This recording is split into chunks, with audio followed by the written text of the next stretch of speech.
If the regular Toyota Yaris small car isn't quite butch enough for you, then cast your eyes over the new Yaris Cross.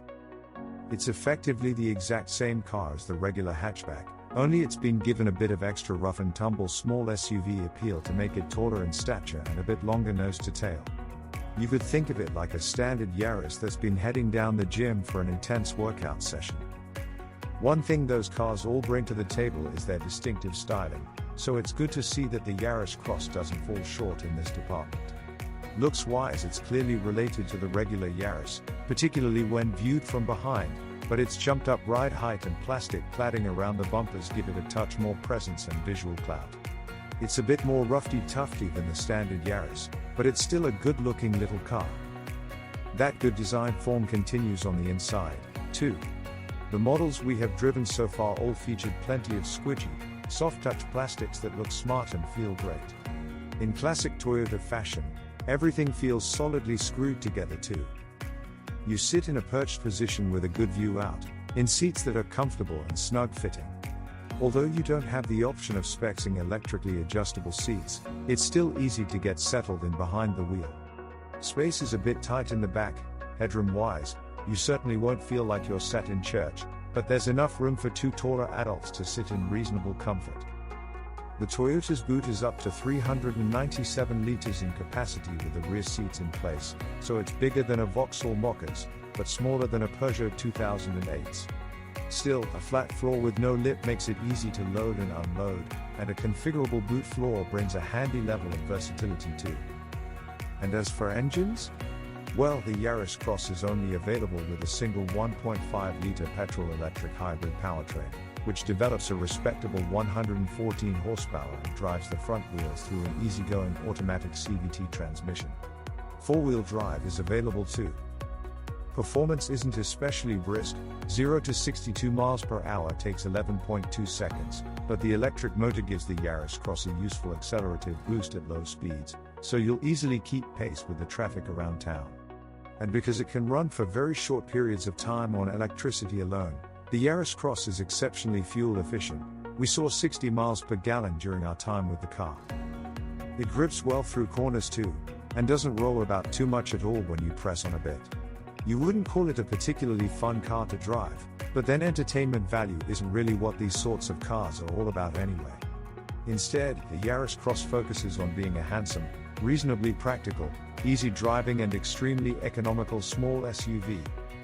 Prices start from just above £24,000, so if you like the sound of the Yaris Cross, head on over to our deals page to see how much money you can save through CarWow. How much is the Toyota Yaris Cross? The Toyota Yaris Cross has a RRP range of £24,840 to £31,565. However, with CarWow you can save on average £2,130. Prices start at £22,926 if paying cash. Monthly payments start at £259. The price of a used Toyota Yaris Cross on CarWow starts at £23,995. The Yaris Cross is no short of alternatives in what is an increasingly popular small SUV arena. It enters the fray at a slightly higher price point than the Renault Captur and Peugeot 2008, and just about matches the Ford Puma in base trim. The Yaris hybrid engine, high-quality interior and optional all-wheel drive elevated above the norm. There are 4 trim levels to choose from: Icon, Design, Excel and GR Sport, but it's best to stick to the lower 2 for the best value. Space and practicality. The Yaris Cross will seat 4 adults in comfort, as long as the rear passengers aren't beanpoles. It also has a decently sized boot, although there are alternatives out there with more luggage space. The Yaris Cross interior largely mimics that of the Yaris hatchback, although its dimensions are slightly longer and wider. That means plenty of space for the occupants up front with enough seat adjustability to ensure a good fit for all sizes. Higher trims get heated seats and a heated steering wheel, and power-adjustable lumbar support is available on all but the base trim.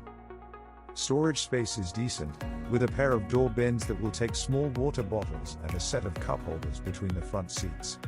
There's also a space beneath the infotainment screen for your phone and a smallish glove box. Boot space. Luggage capacity is a decent 397 liters, just about matching the Skoda Kamak's 400 liters and slightly trailing the Peugeot 2008's 434 liters. It doesn't come with the handy movable rear seats that give the Renault Captur its class-leading 536-liter capacity, but there's no load lip and the boot floor is flat and wide. And, while most offerings in this class offer a 60-40 rear seat split, the Yaris Cross in design trim has a more flexible 40 hours 20 minutes 40 seconds setting. When folded, the boot space increases to 1,097 liters, slightly less than what you get in a VW T-Cross, Peugeot 2008 and Renault Captur. The Yaris Cross is also available in all-wheel drive trim, another unusual feature, but it does reduce overall boot space to 320 liters. You do get an adjustable boot floor and some handy luggage hooks and belts to make the most of the space on offer. The Excel trim also gets an electric boot that can be activated by waving your foot beneath the rear bumper. Interior style, infotainment and accessories. The entry-level Icon trim gets a 4.2-inch digital driver display, the rest of the range has a larger 7.0-inch unit. The Icon and Design trims also feature an 8.0-inch infotainment touchscreen, which incorporates Apple CarPlay and Android Auto, as well as the usual Bluetooth connectivity and DAB digital radio. The lack of sat-nav is no problem as you can just use your phone's apps instead. The infotainment system is easy to use and there are handy physical buttons on either side of the screen to access certain functions. The icons and graphics look a little dated compared to some newer systems, but it all works well enough, although it can feel a bit laggy responding to inputs at times. Top trims get a slightly larger 9.0-inch infotainment system, which adds wireless smartphone connectivity and sat-nav and slightly sharper graphics, but you do lose the physical shortcuts which makes it slightly less intuitive to use on the move. At least you still get physical buttons and dials for the climate control system. All trims get a 6-speaker audio system with steering wheel mounted satellite controls.